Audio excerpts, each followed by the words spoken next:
When I walked into the studio for the first time in years, a swirl of memories flooded over me. The scent of the polished floors and the faint notes of a piano warming up in the corner brought back all those long afternoons spent learning pirouettes, plies, and every other ballet move that was drilled into us back in the day.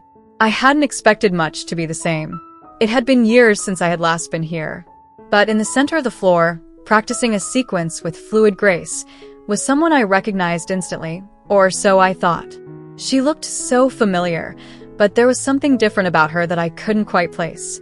She moved across the floor with poise, her hair floating with each turn, each leap as precise and effortless as if she'd spent her entire life training.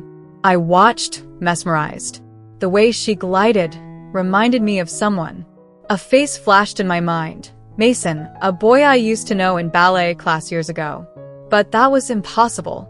Mason had been a lean, shy kid, and the person in front of me was a stunning, self-assured woman. She finished the sequence, caught her breath, and looked up. Our eyes met, and recognition dawned on both of us simultaneously.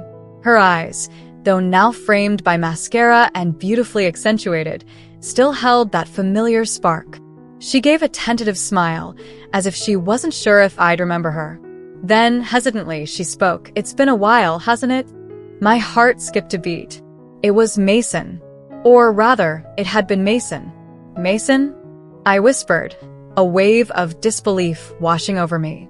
She laughed softly, brushing a strand of hair back from her face. "Not anymore. I go by Maddie now," she said, her voice carrying a newfound warmth and confidence. "It's good to see you, Clara." I took a step forward, the disbelief slowly giving way to admiration. I remembered Mason as shy and introverted, always one to follow rather than lead. Yet here was Maddie, standing before me with grace and confidence, owning every bit of who she was. It was hard to reconcile the boy I once knew with the woman in front of me, yet somehow, it felt entirely natural. "Maddie," I said slowly, testing the name. Wow, you look amazing." It was the only word I could think of. She smiled, her eyes lighting up. "Thank you," she replied, glancing away shyly, as if unused to such direct compliments. "It's taken a long time to get here, to be comfortable. You know." I nodded, feeling a rush of warmth toward her.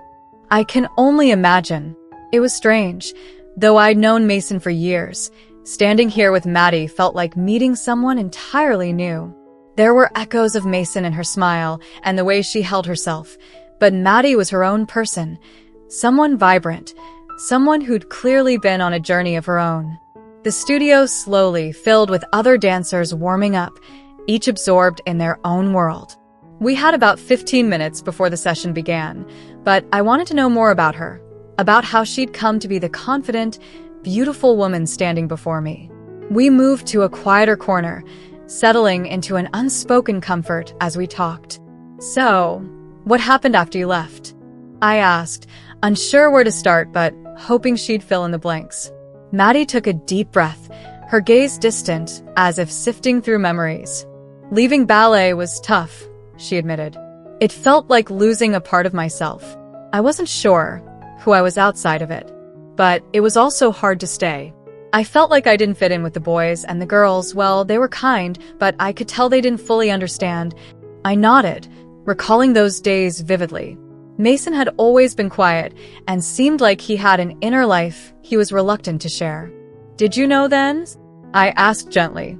She gave a small, bittersweet smile. "Not entirely. I just knew I felt different. It was a feeling I couldn't shake. When I finally got the courage to leave, I wanted to find answers, to understand myself better.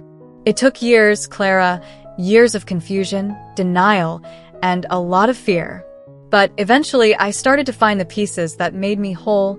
The pain in her voice was palpable, and I wanted nothing more than to give her a hug, to let her know I was there for her. Instead, I settled for reaching out and giving her hand a gentle squeeze. "It's incredible, Maddie," I said, my admiration genuine. "What you've done, it takes courage, real courage. I wish I'd known back then. I might have been able to help." She squeezed my hand back, her smile grateful.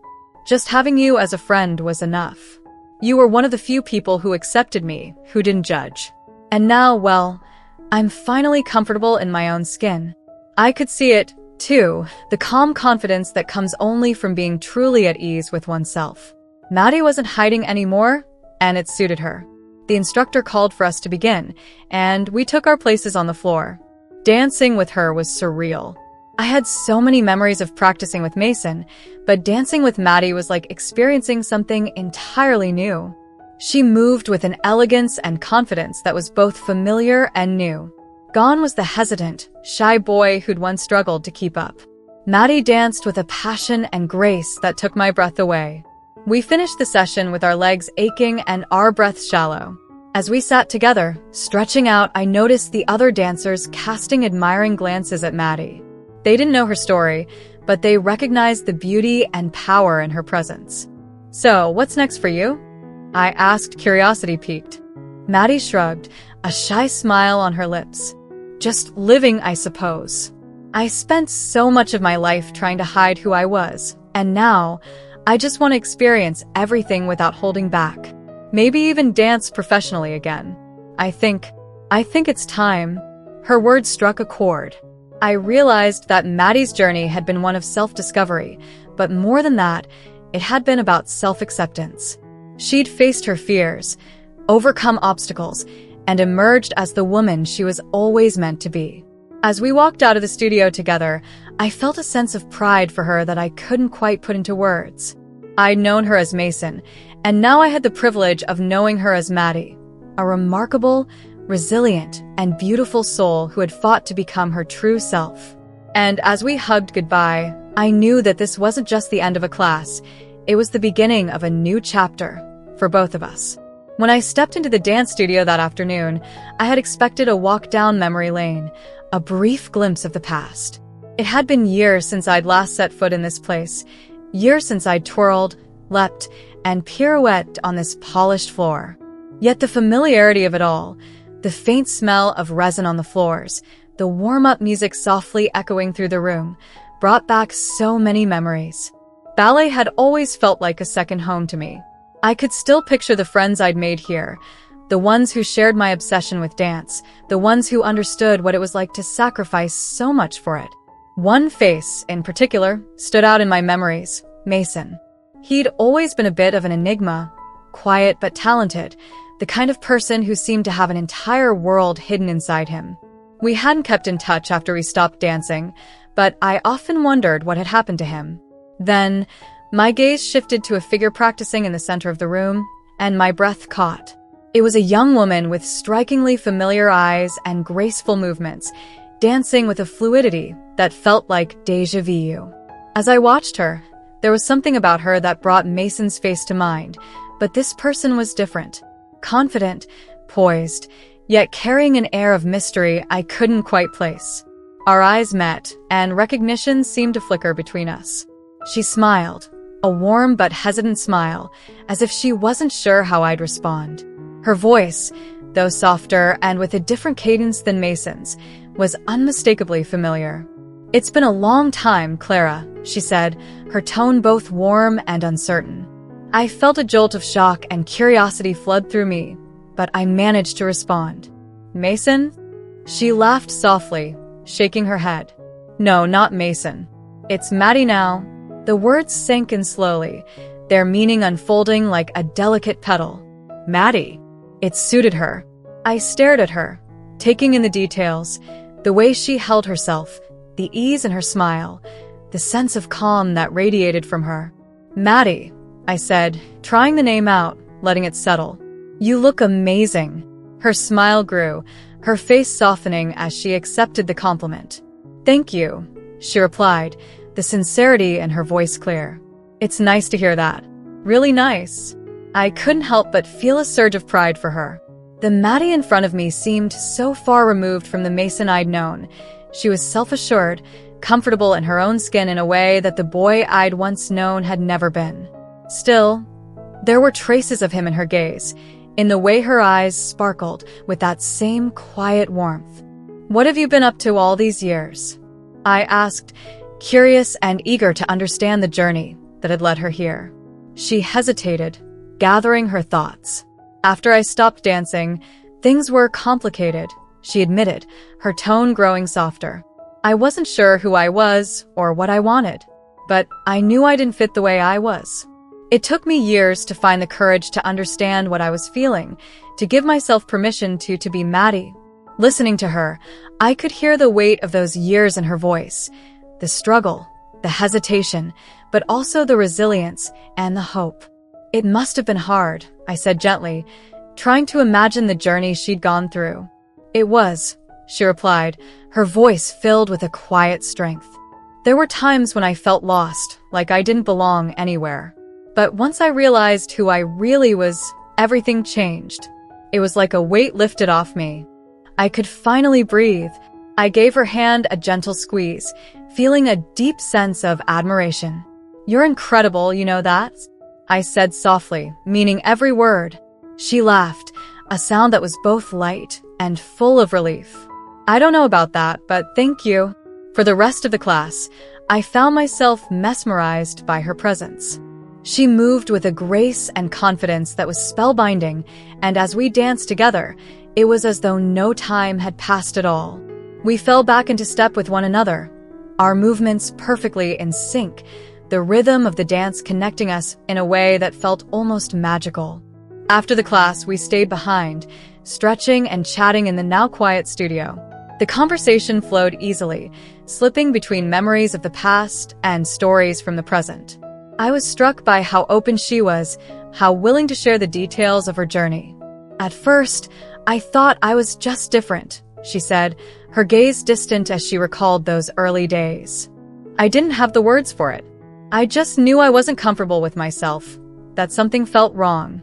And when I finally understood, it felt like everything I'd been through finally made sense."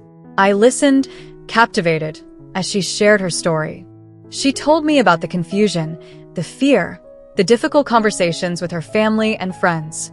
She spoke of the painful process of letting go of the person everyone had known and learning to embrace the woman she was becoming. Each word she spoke was filled with raw honesty, and I could feel the courage it had taken her to get here. "I had to relearn everything," she continued, a soft smile on her lips. "How to move, how to dress, how to be myself. Ballet was the one thing that stayed the same. It was grounding in a way. Every time I felt lost, I would go back to dance, and it would remind me of who I was." There was a quiet strength in her words, a resilience that was both humbling and inspiring. I couldn't help but feel a surge of admiration for her. She had faced so much, yet here she was, standing before me as her truest self, a woman who had fought for her own happiness. "Maddie," I said, my voice filled with emotion. "I'm so proud of you." She looked at me, her eyes glistening with unshed tears. "Thank you, Clara. That means the world to me." As we sat there in the dimming light of the studio, it was as though no time had passed. The years melted away, leaving us with nothing but the bond we had once shared, a bond that was now deeper and stronger than ever. Finally, she asked, "What about you? How has life been for you?" I laughed, a little embarrassed. "Not nearly as brave or exciting as yours. I've been working, dancing a bit here and there, nothing too crazy. But honestly, seeing you again, it makes me feel like there's so much more out there." She smiled knowingly. "There is. It's scary, but it's worth it. Trust me." I could feel her words sink in, stirring something inside me. Talking to Maddie reminded me that life was meant to be lived fully, without fear or hesitation. She had fought to become her true self, to live authentically, and in doing so, she had become a beacon of courage and resilience. As we left the studio that evening, the city lights casting a warm glow on the streets, I felt a renewed sense of purpose. Maddie had shown me what it meant to live with authenticity, to embrace one's true self without fear or shame. She had reminded me that life was about more than just existing. It was about finding joy, about discovering who we were meant to be, about dancing our way through the struggles and celebrating every victory. When we finally parted ways, promising to keep in touch, I felt a pang of sadness, but also a deep sense of gratitude. Maddie had been a friend, a guide, and an inspiration. Her journey had shown me the power of self-acceptance, the strength it took to live truthfully, and the beauty of becoming who you were always meant to be. As I walked home, the echoes of our conversation still lingering in my mind, I knew that Maddie's story would stay with me forever. Her courage, her resilience, her grace. It was a reminder that no matter what life threw our way, we all had the power to shape our own paths, to become the truest versions of ourselves. And in that moment, as the city lights shimmered around me, I felt a spark of hope, a sense of possibility. Maddie had shown me that life was a dance, a beautiful, sometimes difficult dance that we all had to find our own way through. And for the first time in a long time, I felt ready to embrace the dance, to let go of fear, and to live with the same courage and grace that Maddie had shown me. As I looked back at the studio, now dark and quiet, I whispered a silent thank you to the universe for bringing Maddie back into my life. And with a heart full of gratitude and hope, I walked into the night, ready to face whatever lay ahead. Thank you so much for watching till now. It means the world to have you here. This community is all about empowering each other and celebrating the incredible journeys of everyone on their path to living authentically. If you're ever feeling lost or alone, remember you have a whole family here for you. Hit that subscribe button, smash that like button, and let's keep inspiring each other, sending you all the love and strength in the world. Until next time, live your life by your rules.